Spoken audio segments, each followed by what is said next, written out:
I'm so excited to show you one of my latest projects. This is a 1936 Singer Featherweight. It's been fully restored, including painting back to the original gloss black finish. There's a couple special things though that I want to show you.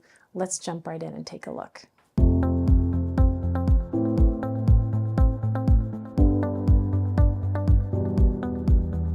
So here she is ready to sew, and she has received quite a long list of services. Besides being fully restored in the original gloss black color, all of her wiring was redone. Her parts were removed and polished. She's been reset to the original factory settings, and she is stunning and sews so beautifully. If you know your history when it comes to featherweights, you know the very first featherweights had a school bell style bobbin winder tensioner. Well, they transitioned away from that to the more common tensioner that we see on most of our machines, which sort of just screws on right up here on the base. This is the transitional piece that was used between the school bell and the one that we find on most of our featherweights. Now, because I love all the plated accents on this machine, the hand wheel on the stop motion knob here on the end, the stitch length indicator plate, the needle plate, the nose plate, they're all this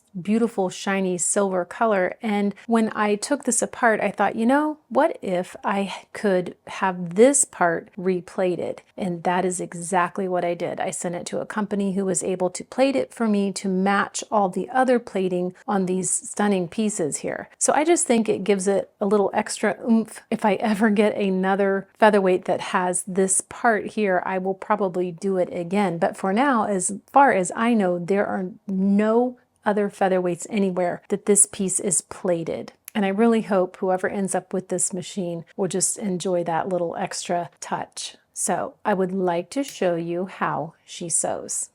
Now she comes with her original bobbin case as well, and I will show you all of the extras that this machine has when it goes up for sale. I'll be listing it for sale in a few days. Stay tuned to the end of the video to find out when it will be live on my site for purchase. I think it will go pretty quick just because it's so special. But I'm going to start now with a long stitch, the 6 stitches per inch. We'll make some stitches and then we'll turn and we'll go with some of the shorter stitches too. So let's go.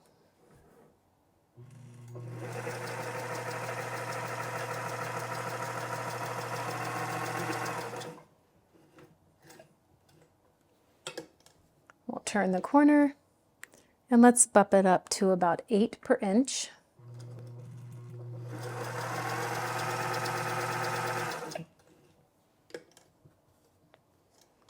Then we'll come down this side at about 12.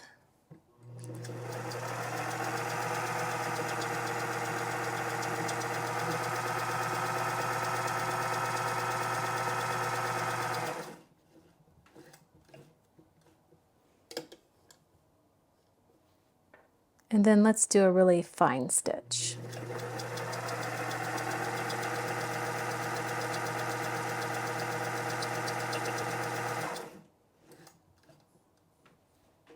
All right, let's take a look.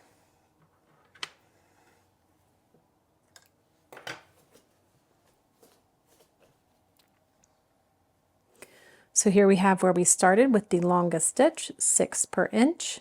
We moved on to the 8 stitches, then this is around 12, and here is a very fine stitch between 20 and 30 stitches per inch. And here is the back side.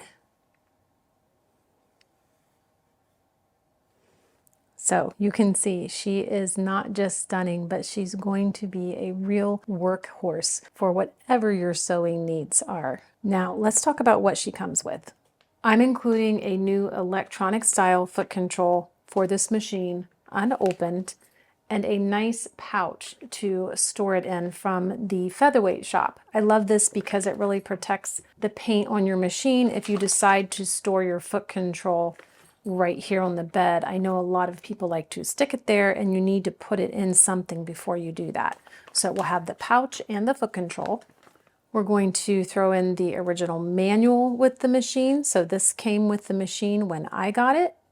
as well as a box of all the accessories that you would have gotten with this machine, plus one extra, because I have several of these laying around. This is a pin tucker and it fits in the box, so I'm just including it with the machine. The original case, I do not restore cases typically. I spend most of my time on the machines. This case works. It's not pretty. Whoever gets it next will be able to do whatever they want with it. The handle does work. It is secure. The latches work. So you're able to lock the case and lift it up. It has the top tray, which I just love. I'll have some bobbins in here for you, and you'll have a way to store your machine if you choose to continue using the original case. Now, as far as when she will be for sale on my website, that will be Wednesday, August 28th, 2024 at 10 a.m. Eastern Standard Time. I may get pictures of the machine up on the site before then, but you will not be able to put it in your cart until Wednesday, the 28th of August, 2024 at 10 a.m. Let me know what you guys think. I would love to hear your opinion of how it turned out, especially do you like the plating on this piece right here? I think it was a good idea. Love to hear what you think. Thank you so much for letting me show my latest project to you all. I've been working on it in between other customer machines. I'm just so glad to have it done, and I can't wait to find out who it's going to go to. I'm gonna get back to work. I'll see you guys again really soon. Bye.